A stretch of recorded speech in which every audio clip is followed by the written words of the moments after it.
Hey, welcome back to my channel. Today I just wanted to make a video because the Dad Challenge podcast made another video about Wheelchair Rapunzel, this time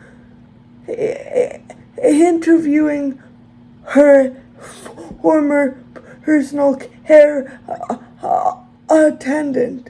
And I have a lot to say about that as someone who has personal care attendants. Right now I live with my parents, so I don't, but when I was in college, I had them whenever I go away somewhere. I have them, and when I eventually move out, which hopefully I'll get a steady job soon where I can move out, then I will rely on a personal care attendant to help me with things like showering and dressing. Now, relying on someone to help you with such intimate things is very vulnerable, but you don't have a choice but to rely on somebody for that, which makes it really hard to see somebody going on the internet and blasting the person they took care of. I don't like Wheelchair Rapunzel. I don't think she's good for the disabled community. I think she makes disabled people look bad, but she still doesn't deserve that violation of privacy. And as a disabled person, it's scary that that could happen.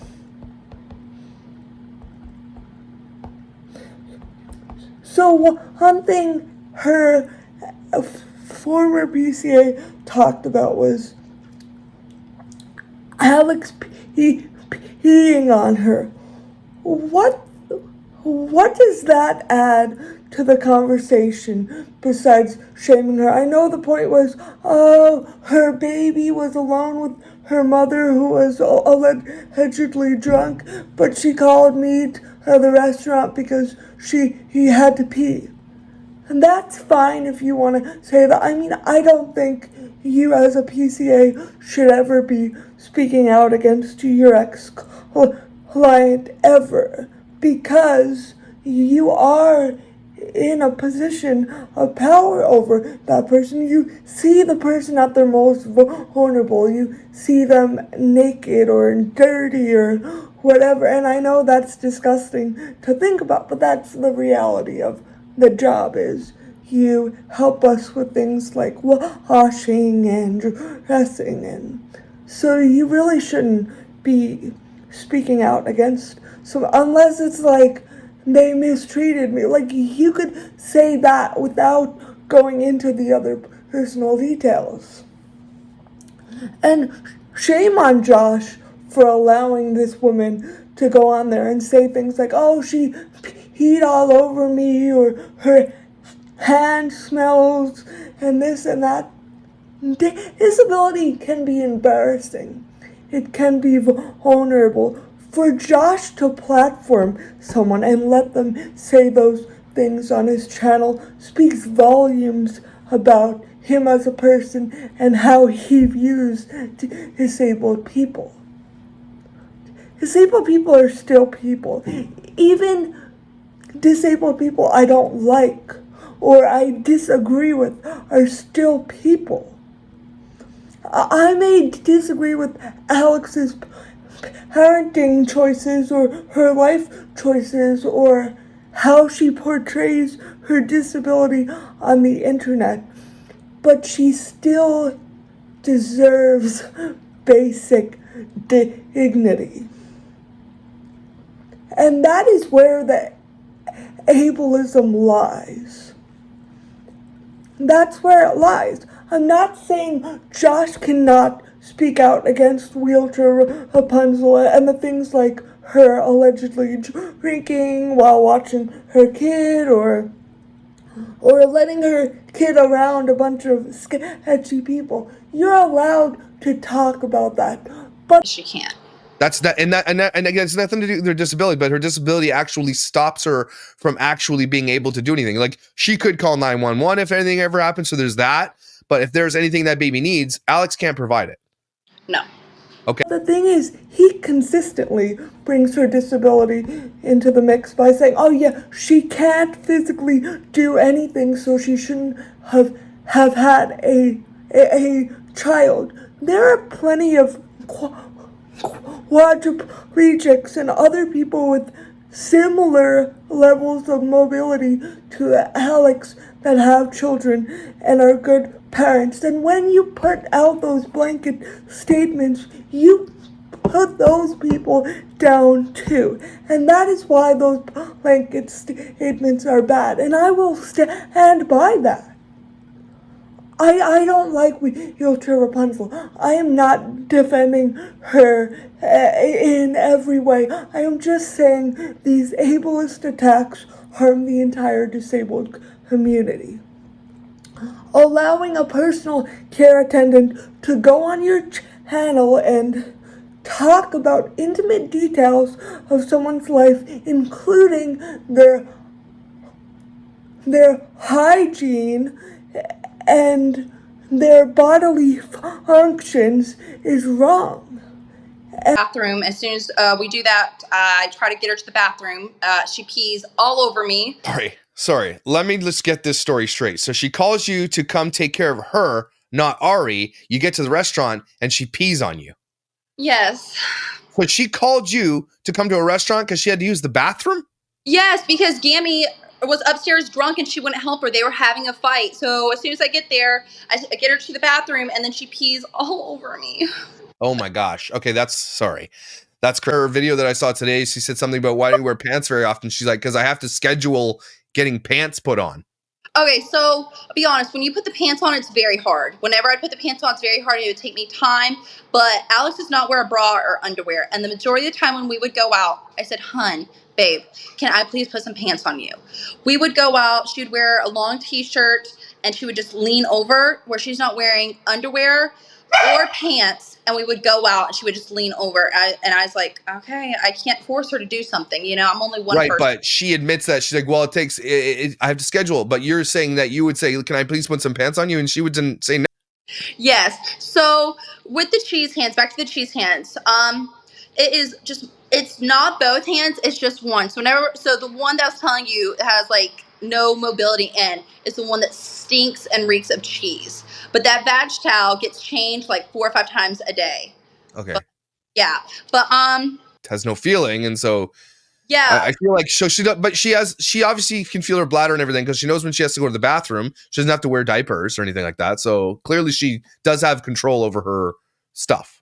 Yeah, but that really shouldn't be allowed. I really wish HIPAA covered personal care attendants, but for the most part, it doesn't, which is garbage, because I would go out on a limb and say personal care attendants have more info on the people they work with than, say, a doctor or a nurse who may only see you every few months or something. Obviously, there are instances where that may be different if you're in the hospital for an extended amount of time, or there just obviously can be different scenarios.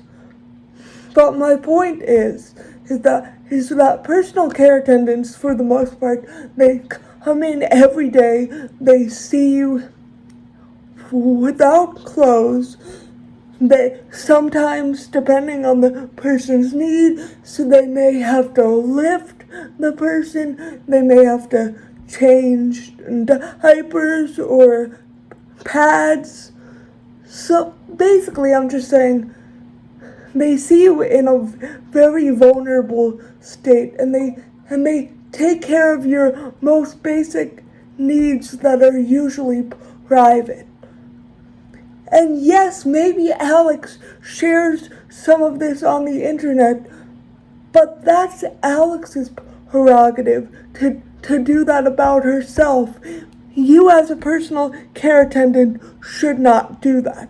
And I really hope Hannah never gets a job as a personal care attendant again, because she now has a history of violating that privacy. So I really don't think she is emotionally equipped for such a job, because it does require discretion and it does require respecting somebody's privacy and dignity in a way that Hannah has made clear that she cannot.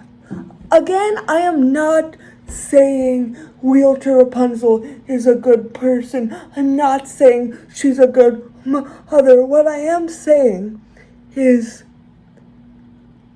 her personal care attendant should not go out in public and share personal private details, and Josh should not be platforming a personal care attendant just to make a salacious video and make a quick buck.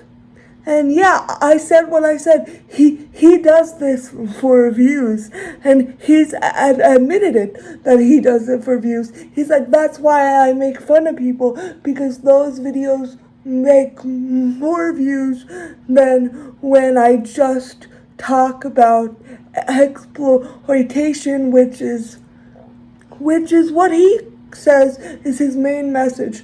But if it is your main message, you should spend most of the time talking about that. And as we've seen from many of his videos, he does not spend most of the time talking about it. So his main message is making fun of people under the guise of exposing exploitation. Yeah. Again, I know I'm probably gonna get a lot of dislikes or comments disagreeing with me. That is fine. Just don't personally attack me. Don't use general statements about the disabled community. Because that can be ableist. Don't do that. And it's my prerogative to say that's not allowed on my channel. But anyway, thank you for watching. I know most of my audience does not do that. Even when they do disagree with me, they do it in a way that is respectful and not harmful. And thank you to all of my audience members that don't have to make things personal or name call. Thank you for being a decent human being. Anyway, that's it for this video. If you have not already and you'd like to see more of my content, please consider hitting that subscribe button down below. Thank you so much for watching, and I hope to see you again next time. Bye.